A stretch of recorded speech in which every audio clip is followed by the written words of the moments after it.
ਕੀ ਨਾਮ ਤੁਹਾਡਾ? ਜ਼ਰੂਰ ਹੈ। ਕੀ ਮਸਲਾ ਸੀ? ਬੁਖਾਰ ਨਹੀਂ ਸੀ ਮੇਰਾ ਲੱਗਦਾ, ਬਲੱਡ ਸੀ ਜ਼ਿਆਦਾ ਹੁੰਦਾ। ਹਰ ਜਗ੍ਹਾ ਤੋਂ ਦਵਾਈ ਦੀ ਬਹੁਤ ਬਹੁਤ ਦੂਰ ਜਾ ਕੇ ਜਿੱਥੇ ਜਿੱਥੇ ਕੋਈ ਗਿਆ ਉਹਨੇ 2-4 ਬੋਤਲ ਦਵਾਈ ਜਿੱਥੇ ਜਿੱਥੇ ਗਿਆ ਬੋਤਲਾਂ ਦੇ ਟੀਕੇ ਲਾਉਂਦੇ ਰਹੇ। ਟੀਕੇ ਲਾਉਂਦੇ ਰਹੇ। ਬੁਖਾਰ ਕਿੰਨੇ ਅਰਸੇ ਤੋਂ ਸੀਗਾ ਤੁਹਾਨੂੰ? ਸਾਨੂੰ ਬੁਖਾਰ 1.5-2-2.5 ਮਹੀਨੇ ਹੋ ਗਏ। 1.5-2 ਮਹੀਨੇ ਹੋ ਗਏ। ਹਾਂਜੀ, ਟੈਸਟ ਵੀ ਕਰਾਏ? ਬਹੁਤ ਟੈਸਟ ਕਰਾਏ, ਸਹੀ। ਸਾਰੇ ਟੈਸਟ ਕਰਾਏ, ਟੈਸਟ ਵੀ ਸਹੀ ਸੀ ਹੂੰ। ਤੇ ਕੋਈ ਗੱਲ ਨਹੀਂ ਵਿੱਚ ਆਣੀ। ਫਿਰ ਉਹਨਾਂ ਨੇ ਆਹ ਦਵਾਈ ਦੇ ਦੇਣੀ, ਆਹ ਦਵਾਈ ਦੇ ਦੇਣੀ, ਉਹ ਖਾਣੀ, ਕੋਈ ਨਾ ਫਰਕ ਪੈਣਾ। ਹੂੰ। ਸਾਰਿਆਂ ਕੋਲ ਭੱਜ ਕੇ ਅੱਲਾ ਨੇ ਤੁਹਾਡੇ ਕੋਲ ਪਹੁੰਚਾਤਾ।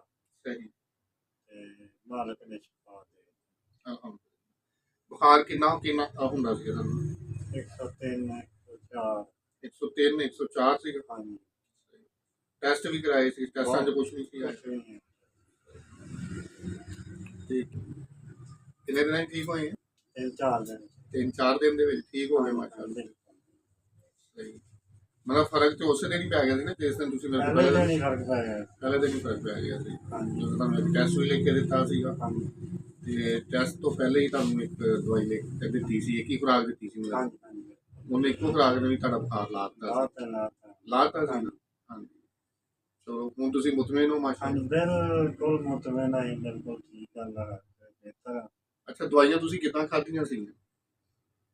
ਦਵਾਈ ਜਿਹੜੀ ਤੁਸੀਂ ਖਾਂਦੇ ਸੀ ਤੁਹਾਨੂੰ ਦਿੱਤੀ ਸੀ ਕਿੱਦਾਂ ਦੀ ਸੀ? ਮਿੱਠੀ ਸੀ ਕੋੜੀ? ਮਿੱਠੀ ਮਿੱਠੀ ਮਿੱਠੀ ਮਿੱਠੀ ਗੋਲੀਆਂ ਸੀ? ਹਾਂਜੀ, ਮਿੱਠੀਆਂ ਗੋਲੀਆਂ। ਚੂਸ ਕੇ ਖਾਂਦੇ ਨੇ? ਹਾਂਜੀ, ਕੋੜੀ ਦਵਾਈ ਕੋਈ ਨਹੀਂ ਸੀ? ਕੋਈ ਕੋਲੀ ਦਵਾਈ ਨਹੀਂ, ਸਾਰੀ ਮਿੱਠੀਆਂ ਹੀ ਸੀ? ਸਾਰੀਆਂ ਮਿੱਠੀਆਂ ਮਜ਼ੇਦਾਰ ਦੇ। ਹੁਣ ਤੁਸੀਂ ਮੁਤਮਿਨ ਮਾਸ਼ਾਅੱਲਾ? ਮਾਸ਼ਾਅੱਲਾ, ਬਿਲਕੁਲ ਰਾਜ਼ੀ ਕਰਨਾ था। ਕਿੰਨਾ ਤੱਕ ਰਾਤ ਤੁਸੀਂ ਲੋਕਾਂ ਨੂੰ ਕੀ ਕਹੋਗੇ ਕਿ ਹੋਮਿਓਪੈਥਿਕ ਤਰੀਕਾ ਇਲਾਜ ਸਹੀ ਹੈ ਜਾਂ? बिल्कुल ਜ਼ਬਰਦਸਤ? जबरदस्त तरीका है, ये तरीका बहुत अच्छा है। ਬਹੁਤ ਅੱਛਾ। ਬਹੁਤ ਸ਼ੁਕਰੀਆ ਤੁਹਾਡਾ।